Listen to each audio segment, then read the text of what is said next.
Welcome, welcome, welcome. Today, this is Alchemizing Energy. And I'm your host, DJ Genesis. I have a special guest in the house tonight. In the tradition of the Detroit mayoral candidates. I'm really excited to announce this young man, as he is a good friend of mine, and I didn't even know that he was going to be running for mayor of Detroit. And I just am really proud to be able to say, wow, this is a friend of mine who, he's running. So without further ado, I wanted to bring him on. His name is Attorney Todd Russell Perkins. Welcome, welcome, welcome to Alchemizing Energy. This is DJ Genesis. How you doing? I'm doing great. And, it's a pleasure to be here. And, I want people to know how committed I am to this, and particularly to your show. As I was joking with you, you're on a different timetable than we are. But I will sit idly by to be able to get an opportunity to talk to your guest and talk to you and have some conversation about what's going on in the city. And, what I call it our form of the gospel. The good news is coming with Todd Perkins and the Todd Perkins administration. So what would you say is hey, how's it going, Negro Ralph? What would you say is the main thing that you are running for? What is your platform that you're running for the city of Detroit? Well, something that is, there are certain things I think need to be done from a mechanical perspective. But what I'm running for in the city of Detroit is our lifeblood. I'm running for the purposes of restoring leadership to the city of Detroit. The last leader that I know that the city of Detroit has, and if you're old enough to remember, was Coleman Young. You could even look at the commercials that are playing on the internet, and, you could feel the element of leadership. And it doesn't mean that you're elected. Being elected doesn't make you a leader. And that's what's so important, is because with leadership, it's almost like faith. What do they say of faith is? Faith is believing in the things that you can't see. Mm-hmm. And sometimes people will follow a leader even if they don't know where he's going, but you trust the fact that they know where they're going and then where they're going to take you, and that they're going to be the ones that can carry you across the bridge. And that's what needs to happen here, and be able to pull all of the resources together to benefit, the everyday citizen, the regular guy and woman who are trying to build a family and to restore trust in the city. Because for so long, people feel like, hey, I haven't had a benefit, or I haven't benefited from this, all the grandiose things that are happening in downtown Detroit. Come on to the neighborhood. And that's why they call me the neighborhood mayor. So that's what I intend to be. So I left Detroit about 20 years ago. Well, not 20, I'm sorry, 10 years ago. And at that time, there was a really big situation with the education system. A lot of schools were shutting down. A lot of books, schools didn't have books. The educational system was really, really lax. Is there anything that you would say that you plan on doing to help improve the educational system in the Detroit Metroplex? Yeah, absolutely. The educational system, that is, you're not going to have a first class and a world class city like the city of Detroit is without a great educational system, and without the ability for people to move to the city and people stay in the city without a great educational system. I talk to so many different people. In my business as a lawyer, I talk to people anyway.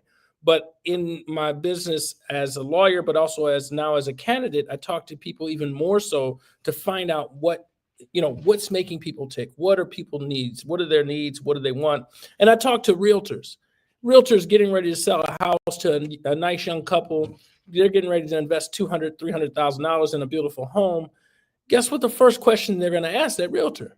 How are the schools? And if we don't have an answer for those people, that the schools are great, or that there are great opportunities for educational advancement in this city, they're going to take their money and they're going to take their presence somewhere else.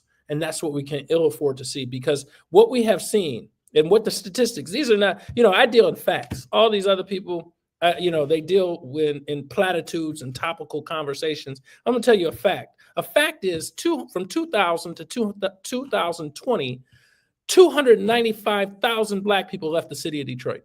And I was one of them. Exactly. And so I had a daughter, and I said, you know what? I cannot. I left in 2010. Yeah. I had 2-year-old, and I said, you know what, she's going to be going to school soon. I've had 2 brothers leave. Yeah. I've had 2 brothers leave. And, when you see this, and here, the people that have moved in, they made a big story about the shift and change in population now growing in the city of Detroit. But most of those are white people that are coming in here. That's not a problem. I don't have a problem with that. I encourage that. I love the fact that, we're a growing, diverse city. I do. But the problem that I see is no one's asking that question why these 295,000 Black people left. That's upsetting to me. That's disturbing to me. And because no one, you could argue that no one cares. They just care about the numbers. They just care about this. And the reality is, you look at there is a city, a tale of 2 cities. There is a racial divide through an economic perspective. When we look at white families, their growth, the wealth has increased. They've seen magnificent increases in their wealth, whereas Black families have seen an 8% growth. So, that's unacceptable. We have a city that is, it has a staggeringly high illiteracy rate. We were voted second least favorable city to raise a family behind Memphis by the Midwesterner. These are facts. Now you could take those statistics and say that they mean something else, and maybe that statistic or maybe that rating that says the second least favorable, it's a fact that someone said it. Whether you want to believe it or not, the other facts are not lies about the illiteracy rate, the poverty rate, the crime rate. So these are facts, and these are things that we have to work on, and these are things in the next age we're going to have to do, and we're going to have to do it with a smaller financial budget than what Duggan has done it with. Yeah, so it's a lot. What do you plan on doing to kind of increase the get more people to come back to Detroit? Do you have any incentive that you think that you could give to people to try to come back, like some things that you can offer them, maybe when it comes to property value, taxes, things like that? Let's right. So what we have was, first and foremost, let's stop the bleeding. Let's stop displacing people and create a city where people don't want to leave, right? So let's be concerned about the people that have stayed. And then let's start pushing to get those legacy Detroiters that left, try to get them to come back. And we can incentivize that by their programs in which we can work with relationships with the banking system, the local banks who have pledged so much money to be invested in this area to help with down payments for families that want to move back, to help with taxes on homes in the city of Detroit, because people are crying about the tax rate. I mean, it's really out of control. And, it's a city that you're already going to pay a municipal tax or an income tax of 2.4% if you live and work in the city of Detroit, or if you live in the city of Detroit and you work, you're going to pay a 2.4% income tax. Even if you work in the city of Detroit and live outside the city of Detroit, you're going to pay a 1.2% tax. So you're already being taxed. You already have insurance rates, so all of these things and all of these factors have to be worked on at the same time. And I promise you this, I'm going to tell people, this is not going to happen overnight. So I'm here as a lawyer. One, I'm the only lawyer that's in the race. People say, well, what's the big deal about that? Well, if you don't know, we're getting ready to go through some constitutionally challenged times. You're going to need a lawyer at the helm of this. And you're going to need a person who's a straight shooter. You're going to need a person who knows how to use his mouthpiece in order to fight with words and fight with the pen. And again, they can hire people to do those things. And the reality is, as mayor, I will make sure that my team has the ability to do that. But I have the intuitive knowledge. I have the instinctive knowledge. I feel it before it actually happens, because this is something that I do. So getting back to what it is that I'm going to do to bring people here. One, I'm going to tell them there's an opportunity. The city's open for business. This city, the state of Michigan has, if you talk to people in other states, the state of Michigan itself has a anti-business feel. And the city of Detroit is even worse than that, with all the steps that it takes to open businesses, the red tape, the inability for an access that, just Detroiters have versus the business community. I think it's favored towards the business community, just like the land bank. But we have an incredible land bank, with an incredible amount of properties that we can leverage those properties and get those properties and incentivize people's return to the city. Because once you start the ball rolling, it's a beautiful city. You may live away from here, but you know how much you love your city, right? Most definitely. My corporation is still registered in the state of Michigan, and it's located in Detroit. So Yeah. I still keep my ties to Detroit, even though I'm in Dallas, because Right. I just know, just for a fact that, for back when I left, everybody was talking about, that there was going to be a shift, and those that stayed, they're going to be able to benefit from it, But what I ended up seeing was that the people that stayed didn't really get to benefit from it. So I said, I had to jobs were scarce, but I was my own boss anyway. The cost of living allowed me to be my own boss. However, there was a ceiling on what I could accomplish because of the situation of how it was back then. But it seems like it's improving. Like Detroit is improving. I'm seeing that the people that I knew that were business owners, that they've progressed on to get own property and have their own just grow as business owners. So I can see that certain people were able to capitalize off of the growth of the city and the influx of money. But I just was trying to figure out what kind of up and coming deals do you think that you would be able to bring to the table, that you would incentivize small business owners, etc. Well, that's one of the the Perkins plan is a 13-point plan, but let me tell you, the first 4 are significant. That's public safety, because you can't have a city that's not safe, and you want to have and invite people back in, and also not for people to leave, and also businesses too. Second is education. We've talked about this already.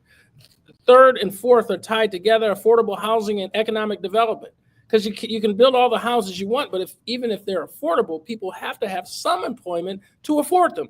Even if you're going to go AMI or average median income, even if you're going to scale it out and build in those affordable housing like that, but you also want to build market rate housing. You want to have people who have money to live in the city. You want that diverse community that used to exist when I was born in the 70s, and that has sort of it is spread so much of a divide that there's a tale of two cities. So they've turned me, a lot of the media have termed me the neighborhood mayor, and there's a reason why I'm the neighborhood mayor. Number one, I live in the neighborhood. I love my neighborhood where I grew up on the North End, and I live there today.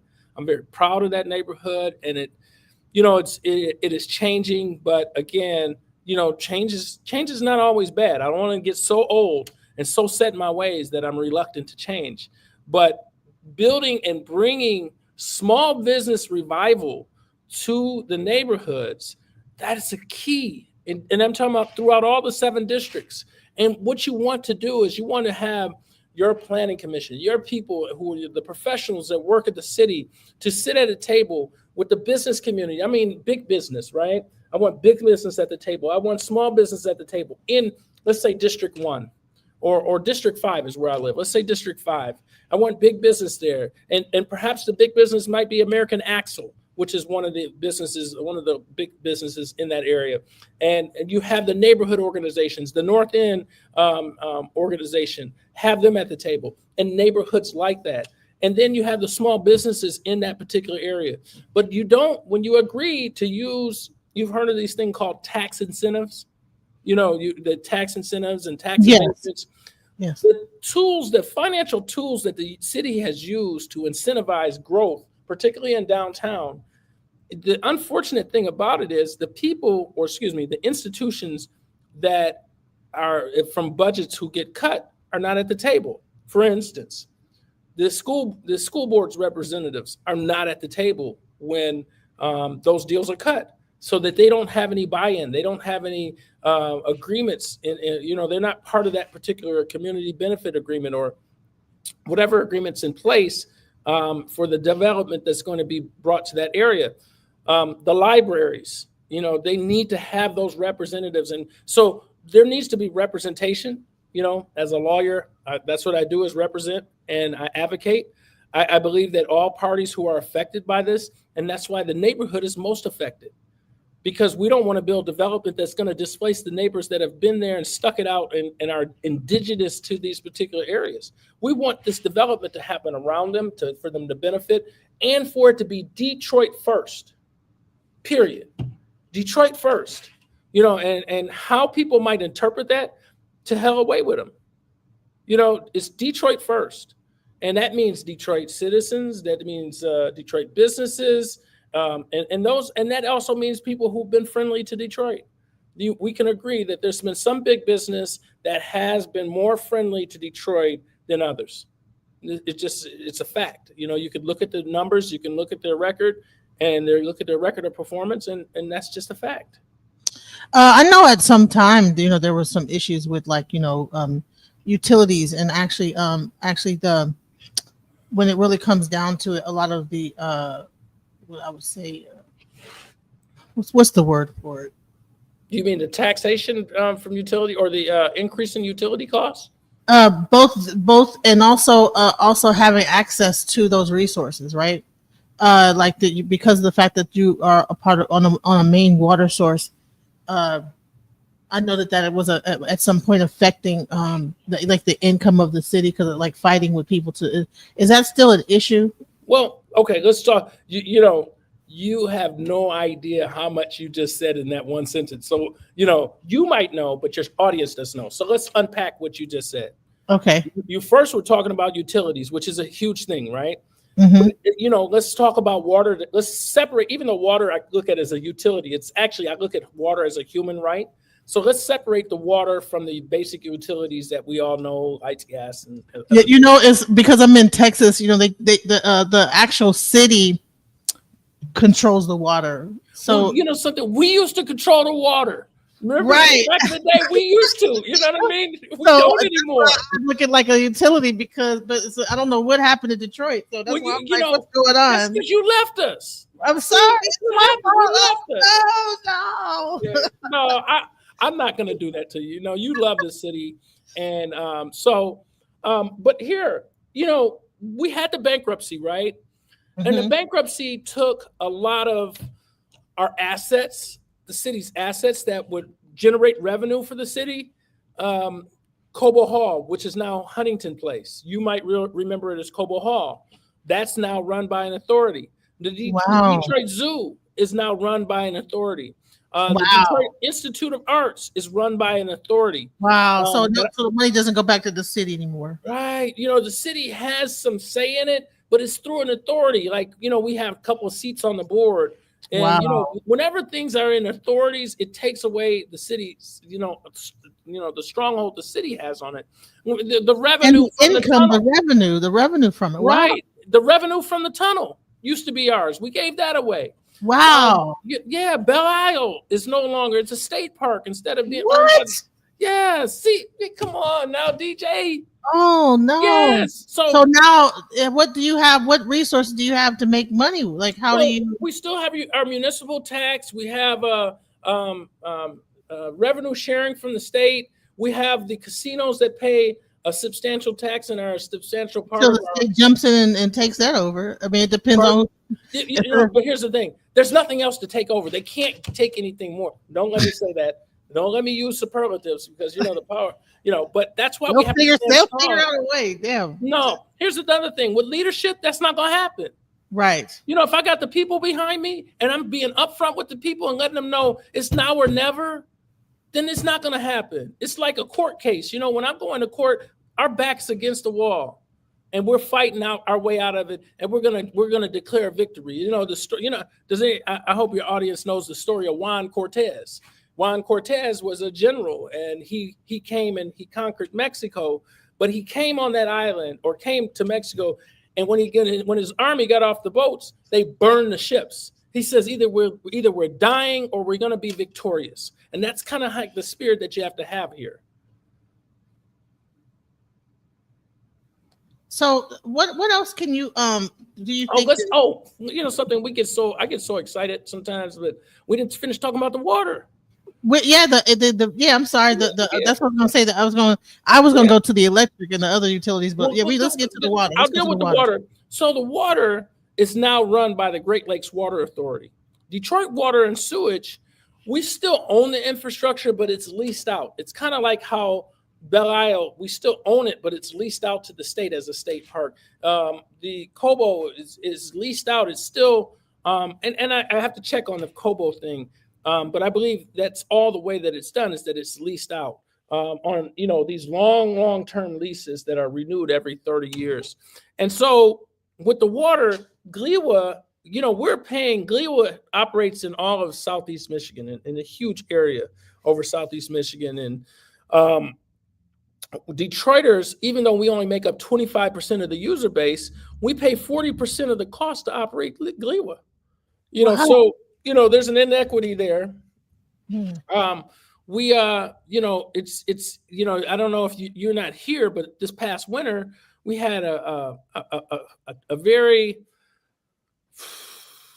it was a bad situation in Southwest Detroit where the water mains broke and the water in the middle of winter where the water was freezing, and it was 2-3 feet of water because the water mains broke because of the failure to maintain the system properly. So there's a lot of things like that, and then you got the cost of it. People. You got the water shutoffs that are, they've been fighting that for quite some time, because I just don't think, no matter what the circumstance, we can't have people live without water. You just Right. can't. Right. Other than And I remember at some time in Detroit had some of the best water. That was a well, we bright. still do now. No, the water system, we have probably one of the better water systems in the world because we operate off of, we have the Great Lakes, the largest fresh body of water. Your great state of Texas is probably always trying to get out our water anyway. So, instead Really? of dealing with some aquifer or something, but Right. Right. but no, they Arizona, they want to access and try to get access to our lakes, and it's no, that's not something that I would ever be in agreement with as it stands right now. I always say never use superlatives, never say never, but as I sit here today, that's something that we need. It's a resource that we have. It's what makes us this great city and this great state. Mhm. So the water is an issue, and then you've got the cost associated with the water. The water itself is not so expensive as it is the sewage cost and the water runoff, and all of those things. Like the water runoff is a cost that's been infused into our bills probably 8 years ago. So Mhm. it makes it's so much more expensive. So we have to focus on mechanisms in which we reduce the costs of our water for our residents, because at the end of the day, we're still dealing with a very impoverished city. Statistically, we were one of the poorest cities in the United States. As much growth, and see, that's where you come into the idea of the tale of two cities. You see this downtown. We have the number one riverfront in the country, voted the number one riverfront in the country. Yet we still remain, and we're the one of the poorest cities in the country. That is a tale of two cities in and of itself. So let's not hide behind that. And that's one thing I don't want to hide. And sometimes people, I'm not a shock jock. I'm not somebody who's trying to scare anyone, but I can't set people up for failure, and I can't set people up to believe that it's, and look at this through rose-colored glasses. We need to look at it as to what it is so that we can make the hard decisions that are necessary for growth to happen, and most importantly, growth for our people. Mhm. So, that the water is that thing. And then we go over to the utilities. There are a lot of grants that we need to focus on in getting to particularly sectors of our population. My focus is on protecting the most vulnerable citizens, that being the youth, the seniors, the veterans, and the disabled. Those are the people that we have to focus on because, particularly the seniors. The seniors put in the hard work that we still have a city. It's just a fact. And we can't displace them now. We can't turn our eyes away from them, and we have to make sure that, there's grants available to them. There's energy saving mechanisms that they would be privy to, other grants to get and use up portions of our budget to make sure that they have, some home repairs that can drastically reduce the cost of utilities. So we need to focus on that. We need to negotiate with DTE to come in and assist us in this process. They're constantly asking for increases, and some of them are legitimate, some may not be, but we constantly need to fix our infrastructure. When you fix your infrastructure, we can find ways to reduce the ultimate costs of getting energy into homes. Have they ever considered of publicizing the electric the Well, utility? see, you moved away. Sorry. And now I'm gonna stop saying it. No. So we used to have public lighting, right? Yep. And they privatized public lighting. They gave it to a DTE runs Yeah. our lighting. So that's a source that we had. They privatized the trash pickup. So privatization. My thing is, I look at when we had, particularly the trash pickup. Those were Detroiters that had that job. In a private corporation, that's not necessarily the case. I see it when I see people picking up my trash.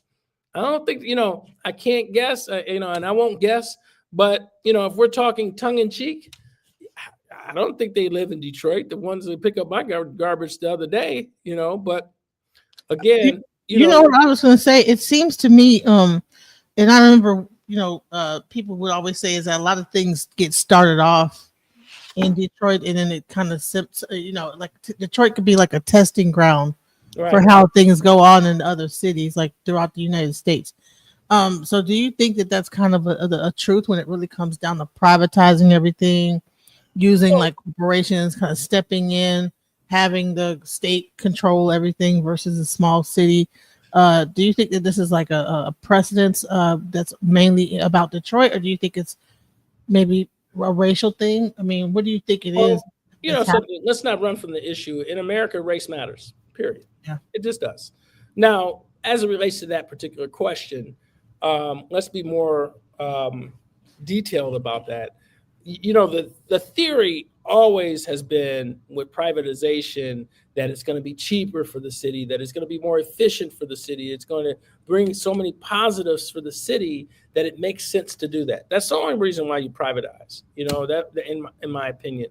I'm not a pro-privatization individual, because once it becomes privatized, then you're sitting in a situation where you become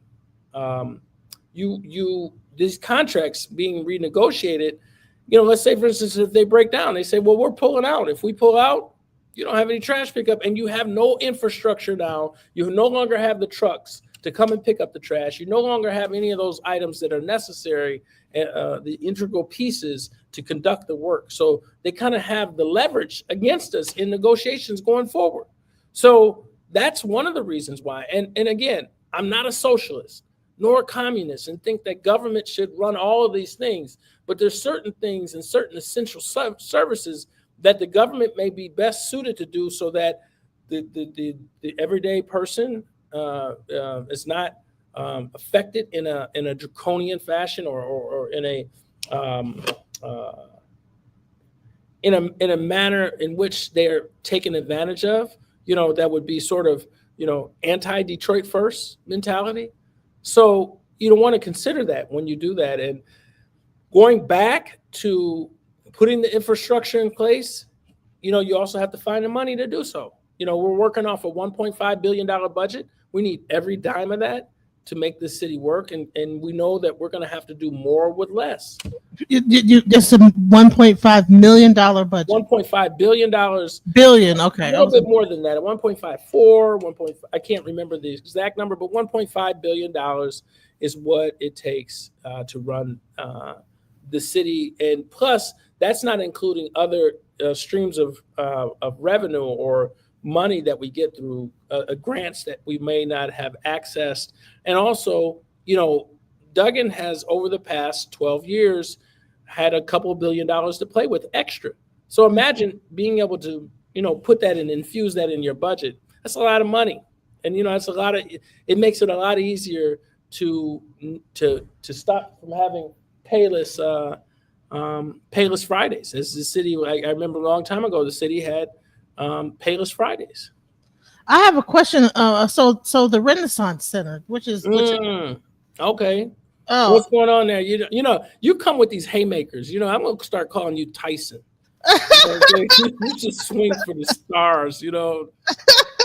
Just knock me out. Okay. Right, I'm sorry. What you wasn't expecting this kind of interview? Huh? Well, no, something. But you're asking questions. You know what you're asking? You're asking questions that your listeners want to hear, and they don't want to hear no bullshit about it. You know what I'm saying? They want to hear the truth. Right. Because I'm like, that image has been the image of Detroit. It has. For that building to just be coming down. I'm like, what? Well, no, the goal is, I don't think that they want to tear down. They don't want to tear down. They want to tear down. It's my understanding they want to tear down 2 towers. What? Why? 2 of the towers. I don't know. I haven't read any of the feasibility. Is it? I hope it's the 2 towers over here on the right hand side. I think it's 2 of the towers. You get those 4 towers that surround the center. I think it's the 2 towers, the 2 of the towers that surround the one with the hotel in it. Wow, that's crazy. Like, wow. Mm-hmm. Yeah. So you guys haven't been able to generate enough business. I mean, Google with all these different corporations. See, I think that what happens in Dallas and places like in Texas is that they didn't have any, like they were able to give tax incentives so major corporations could come into the city. And I'm not sure who owns the Renaissance. Dan Gilbert bought it. Dan Gilbert. The Rocket Mortgage. Oh, and so he's just deciding. So does he own the land that it's on? Well, yeah. So it's my understanding this is how it goes. So Dan Gilbert buys he buys the Renaissance Center and the complex. I think the 2 buildings onto the 2 are the smaller towers that you were talking about, the 500 and 600 towers. Mm-hmm. I believe that might have a different owner, and correct me if I'm wrong. And I'll make sure that the next time I answer this question, I'll be a little bit more specific. But Dan Gilbert moved the General Motors headquarters is moving into Dan Gilbert's new building, the Hudson building. It's at the Hudson site, and so they're moving in there. And so he made them move, or. Well, they wanted to move into I think that was, it's sort of they have all these, there's a lot of relationships. There are a lot of incestuous relationships, and it's a lot of, as they call it, horse trading. And they wanted to move into this new, beautiful structure that's been built on the old Hudson site. And they're moving the headquarters for General Motors into that building. So General Motors is no longer going to own the headquarters like General Motors owned the headquarters, the Renaissance Center headquarters. The irony of the whole thing is that it was built by the Ford family. And at some point in time, General Motors bought it for, I don't know, $79 million. And they moved into it. And for many years, that's been their headquarters. So when they moved their operation into the Hudson building, Dan Gilbert he either bought it or will be buying the Renaissance Center. He wants the city of Detroit to give him, he wants some tax incentives that will, in value, in cost and value, would number about $400 million. So there's a lot of uproar behind that. And there's, because it's, the tax incentives, what it is that it's not the city giving him money. What we're doing is charging him less in taxes over a 20 or 30 year period in which it would add, the value of it would be $400 million. So many people are in an uproar to say, well, why should we give away money to you for something that you have enough money to do it on your own? You've made all this money off the city of Detroit, and that's what the clamoring is about.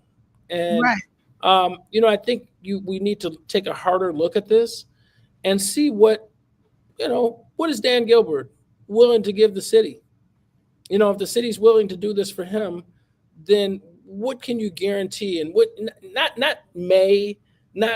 possibly, But no, what will you? What are you going to do? What can we compel you to do? Using words like shall, will, require, compel, rather than maybe I'm gonna get to it.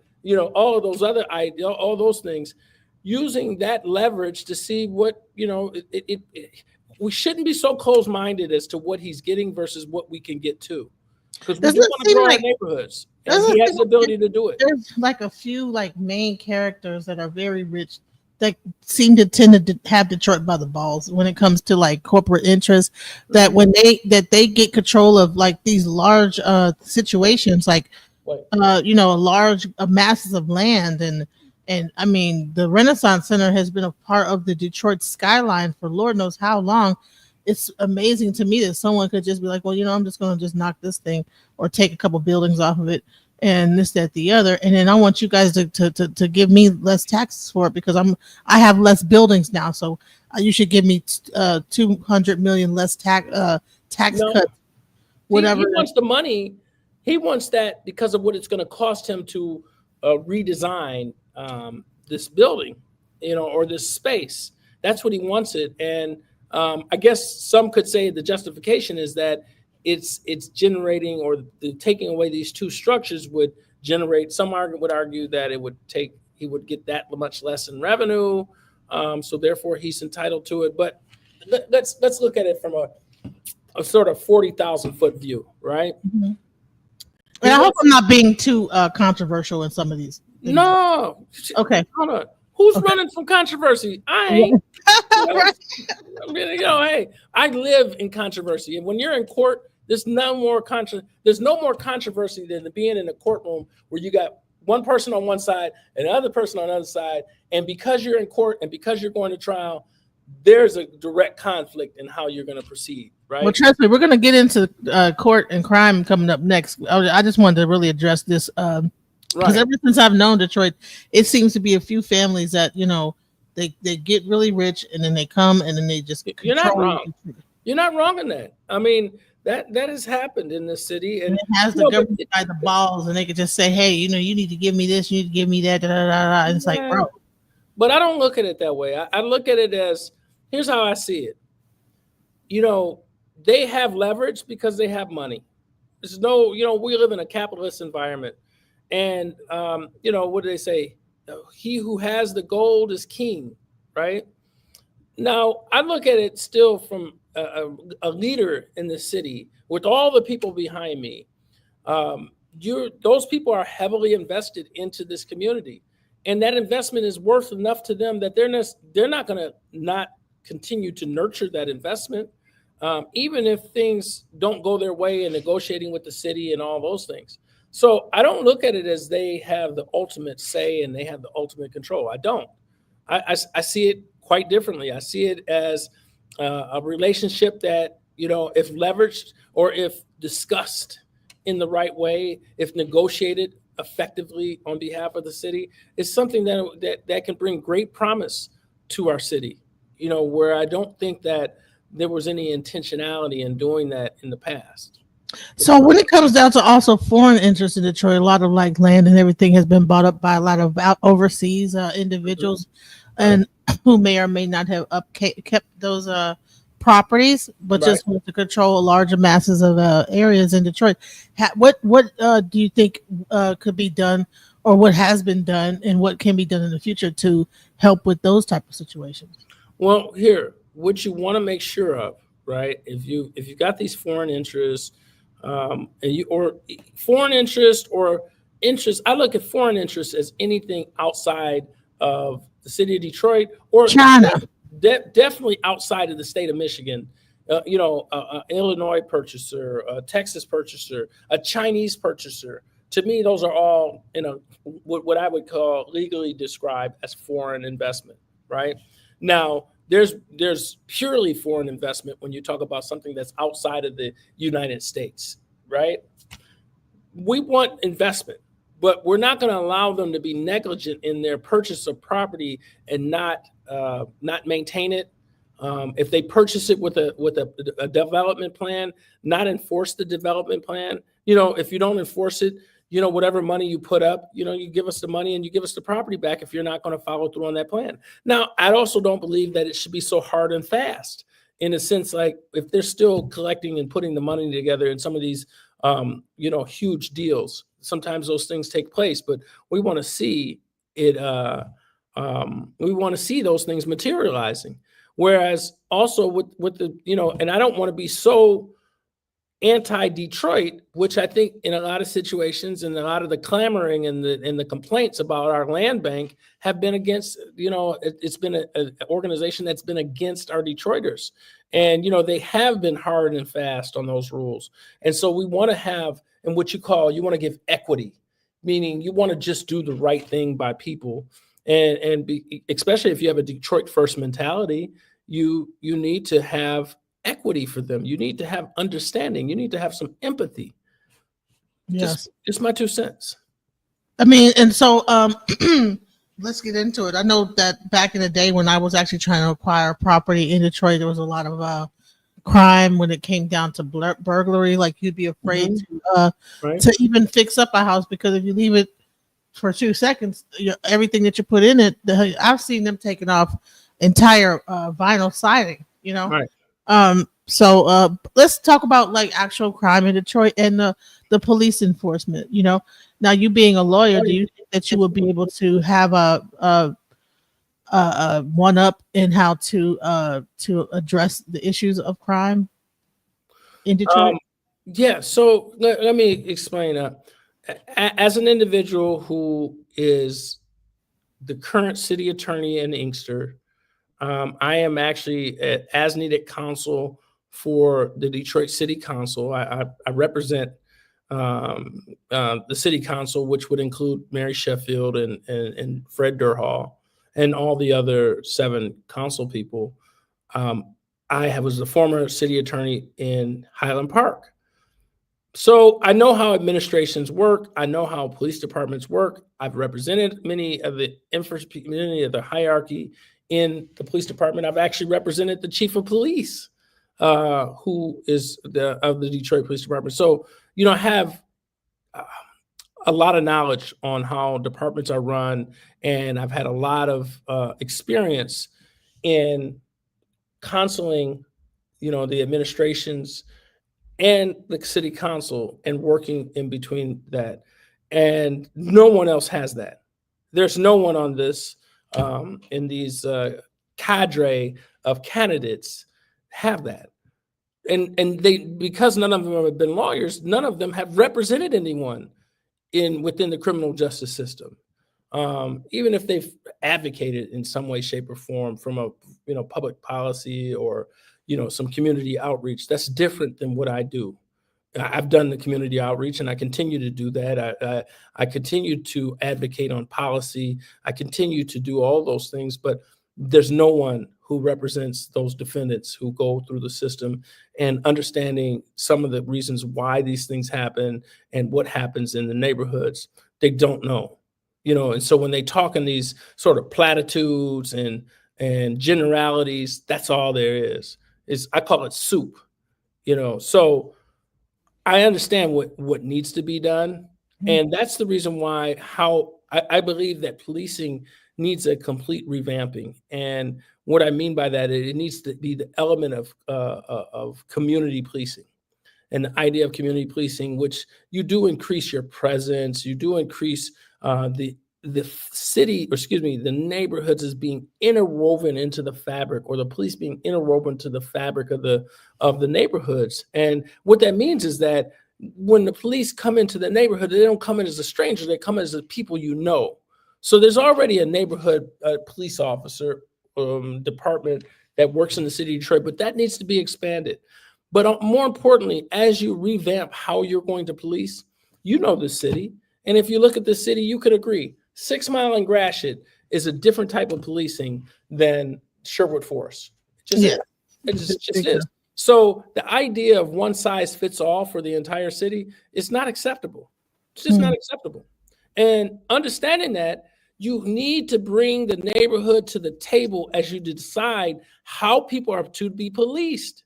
You also need to have social services intervention, crime intervention, crime prevention, because, you know, we don't spend enough money and enough of our resources on intervention, on prevention. And so that we get to the point where crime is not even happening.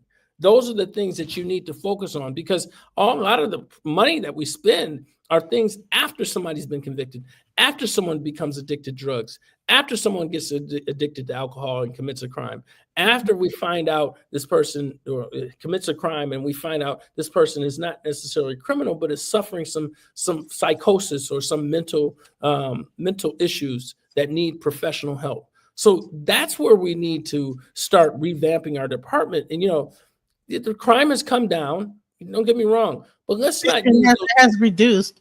However, it does. Detroit kind of still remains, you know, up there with the top. Yeah, Memphis being number one. Yes. You keep on speaking the truth, DJ. For real. You do keep on speaking the truth, because. And I think a lot of it is about unsolved crime. I think that a lot of people know they can get away with crime in Detroit, so there's a lot more. And you know, that's what upsets me about James Craig. He wants to talk about that he did what he did for the department. He did not. You know, did carjackings go down? They may have done that, but violent crime didn't. You know, he didn't. You know, murder rate went down when James White got in office. James White, he's now with DWIN, which is our Wayne County's mental health association, and we're gonna create partnerships with Wayne County. Wayne County wants to use their resources to help the city of Detroit, and with James White, who's now the director of that, he's absolutely going to want to play a part in the revamping of policing in the city of Detroit. And you know, those would be the partners that would be at the table. You got the neighborhood organizations and representatives of the neighborhood of a district that you're revamping. You've got the police hierarchy, you got the business community, you got the schools. You want everyone interwoven, and you want buy-in from everyone, because when people feel like they're a part of it, they're going to be the ones who are the third-party validators. They're going to be the ones that push this idea. They're going to be the ones that will call the police instead of neighbors just saying, somebody's stripping that house. They're going to be the ones that will walk over like, what are you doing?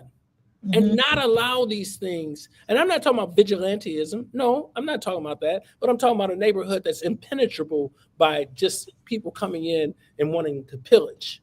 That's unacceptable. And you know, another thing too, and I'm glad that you brought up the mental health aspect. I noticed, I'm not sure but if this is improved, but I know back when I was living in Detroit, we're going to be wrapping up in a few, but I know you probably like you drink some water. You're coughing. A little bit. I get so excited, But like I noticed that, when it comes down to mental health and the homeless, I know at one point they cleaned up that Cass corridor and that whole thing where you did have a lot of homeless and mentally ill people kind of like wandering around and just you don't even know the half of it. They don't even call that the corridor anymore. What they call it is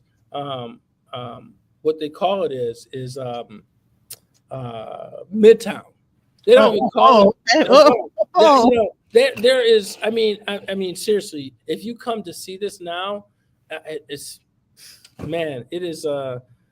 incredible. I mean, but it's disappointing in the fact that these people are, people have been displaced from there. And, I want to know where they went, where they go. I think they went to the neighborhoods. I'm hearing that like up in 6 Mile, deeper into the neighborhoods, I'm hearing a lot of weird, wild stuff going on. Yeah, some of it, but I don't want to blame it on them rather than, the fact that our infrastructure, whether it be policing, our economic development, business development, the ability to retrain our people to get the better jobs that are in place. There's all those factors, and I just not going to blame it on one person or, one individual in this in the various different ingredients that make up a city. But again, that is a factor. Yeah, and I think that like I said, one thing I noticed about places like really big cities that have all these huge amounts of population, they have a plan for mentally ill. They have like places in the hospital. They have like rules. Okay, you know, if you get, you know, it seemed like when it came down to mentally ill in Detroit, they go to jail. They don't really have like a medical thing to like kind of put them in so that they can get the right treatment that they need on their meds, whatever. There wasn't necessarily like little places that where they would go, halfway houses that they would go, etc. So, but I'm not. That's like a sidebar. But I just remembered from my experience, you know, dealing with mentally ill people, like there was no real place for them to actually go. So, excuse me. All right, so let's get into again. We're gonna wrap up your plan. I want you to speak to the audience and give you know it like some words about what you plan to do, like a final like send off, uh, and some final words as we wrap this interview up. This has really been great. It's been really nice talking to you. Well, same here. Same And here. I mean, go ahead. I'm sorry. is there a website that people can go to? Absolutely, absolutely. You know, first and foremost, one, I want to thank you for your platform, and what you do is getting information out to people. These are the resources that we need in our community, in our fabric of who we are, and where we're going, and keeping us all informed. So thank you for that. Yes, perkinsforthepeople.com, perkinsforthepeople.com. That's where you can go to my website to see my story, to understand what it is that we intend to do with the city. If you want to donate time, volunteer, or you want to donate money, you can do all those things through the website. You can send us an email. We'll follow up with you. Our office number is 313-756-9000. You can call here. I'm actually still in the office. I'm the last one here. It's usually that way. But again, you know, I let the team go so that I'd have a little bit of quiet to be able to have this podcast at the office. And so, if I may, I'll go right into it. I'm Todd Perkins. I'm running for mayor of the city of Detroit. I'm asking for your vote August 5th. That's the primary. And I intend to bring the good news to the city of Detroit. I intend to bring prosperity in the form of leadership, in the form of truthfulness, in the form of honesty, in the form of transparency, in the form of ability. One, and I don't say this arrogantly, I say this confidently. I say that if you take the sum total of experiences of all the other candidates, they don't match what I can do for the city of Detroit and my experiences. There's no lawyer in this race. And I think in this particular, I know that you are going to need a lawyer in order to force the wills of others who don't want to come to the table and do the things that are best for Detroit and to keep Detroit first. That's going to happen by understanding how you force that issue. So many people who promise you different things, they've had opportunities to present their issue and present their case. Even if they're not in the seat of power, they could be the squeaky wheel. I've been a squeaky wheel all my career as I fought for people, whether it be Black Lives Matter, whether it be for reparations, and all of those things. I intend to bring that and replicate that as your mayor in the city of Detroit. Again, as an individual who's practiced law for 28 years, I'm a husband to Michelle. I'm a father to Todd Jr. and Kennedy, and they work in the office. They're committed. The whole family is committed to this. Not only that, but you have friends and you have your core. But the love that the city has shown me lets me know that it's high time that we have real leadership like what we had and I experienced when I got out of college and I volunteered for Coleman Young. And that was something that it was an eye-opener for me to see an individual who didn't necessarily get along with everybody, but that was an individual that could bring everybody to the table. And that's what I intend to do. That's what I do as a lawyer. That's what I've learned to do in the courtrooms. That's what I've learned to do in the neighborhoods. That's what I've learned to do in the streets. Because the neighborhoods is different than the streets. Everybody can agree with that. Some people, if you don't know that, then you just don't know. But I do know that. And I know what people are thirsting for and what the neighborhoods are thirsting for. They're just thirsting for opportunity. We don't want handouts. You know, we need hand up. And it sounds cliched and everything like that, but that's the truth. We just want an opportunity. If you talk about all this growth and Detroit coming a long way, allow me to feel some of that coming a long way. And that's what I want to bring to the city of Detroit. That's what I intend to bring into the city of Detroit. And that's why you should cast your vote for Todd Perkins for mayor August 5th. Again, let me educate you too. Those people, I'm looking for those young people and all those people who haven't been interested in voting. It is so important. And even if some people don't believe in voting for the president, but the things on the local level matter and affect you more immediately. And I need those individuals to get registered to vote before July 21st so you can vote in this particular election. But again, get your friends out, get your family out, and most importantly, get them to vote. We had 14 million people that stayed home last November, and look what we got.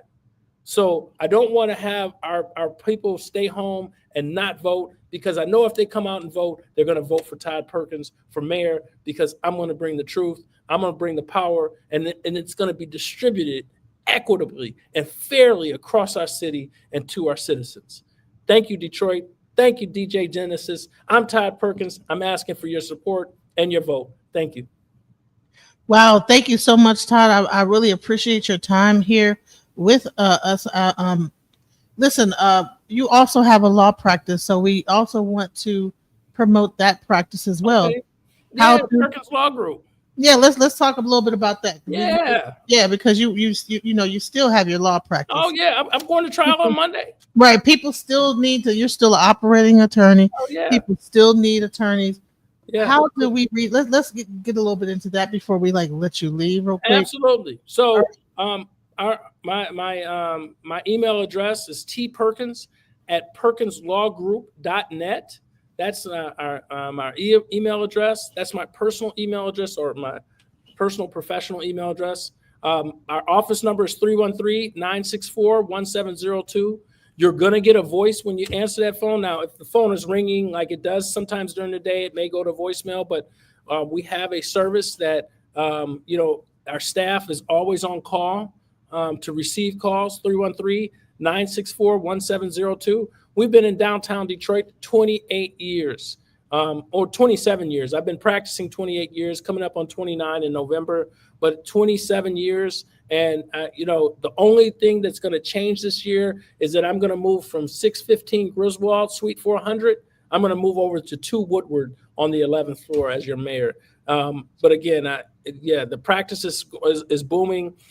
We have other lawyers. I'm so proud of the lawyers that have worked with us in the past. My younger brother, he was a lawyer at our firm. He's now a judge at 36th District Court.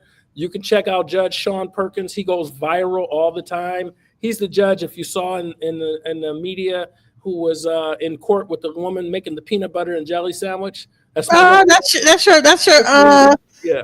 your brother. That's my younger brother. I didn't know that. Yeah, he's and he's been over there. What is this? 2025. He's been over there. Oh my God. He done turned into a judge. Yes. Yep. He's a judge now. And, we have one of our people, I call it graduation from the firm. We have the general counsel for the sheriff. We have a deputy general counsel for the water department. We have another judge, Judge Bowie, out in 50th District, was a former lawyer at our firm. So, we have put a lot of good product out here, but those people, like my law partner, Adam Clemens, he is stellar. He is, if I'm Magic Johnson, he's Michael Jordan.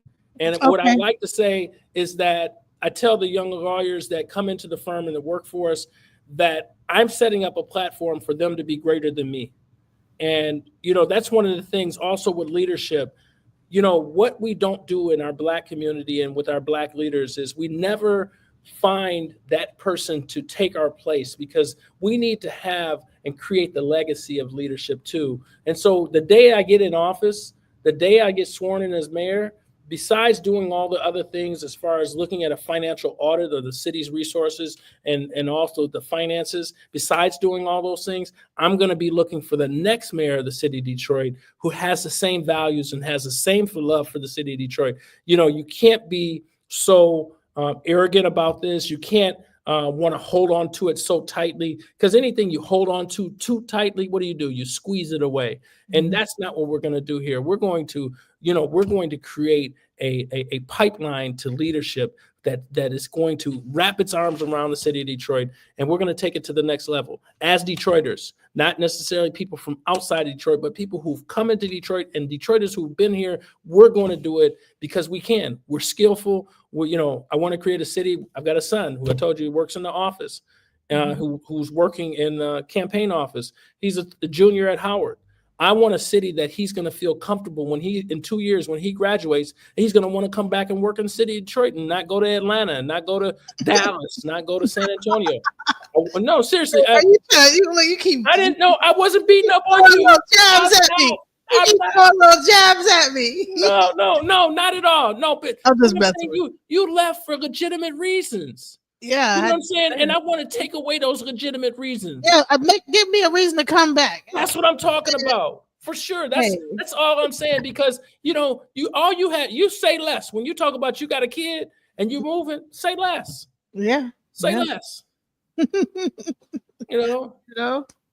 Man, this has been a dynamite show. I had a blast. We gotta do it again sometime. When you become mayor, we're gonna do it. I had to go get a Red Bull to stay up with you. Right. Yes. Man, listen, guys, vote Todd Perkins, mayor of Detroit. PerkinsForThePeople.com. 313-756-9000. He's putting infrastructure in place. He has the Perkins Plan for Education, Safety, and Development. He's putting Detroit first. He's a neighborhood mayor. He's restoring leadership. And I think that you definitely should cast your vote when it's time for the ballot. Please check him out at perkinslawgroup.net if you need a criminal attorney or for other things like that. 313-964-1702.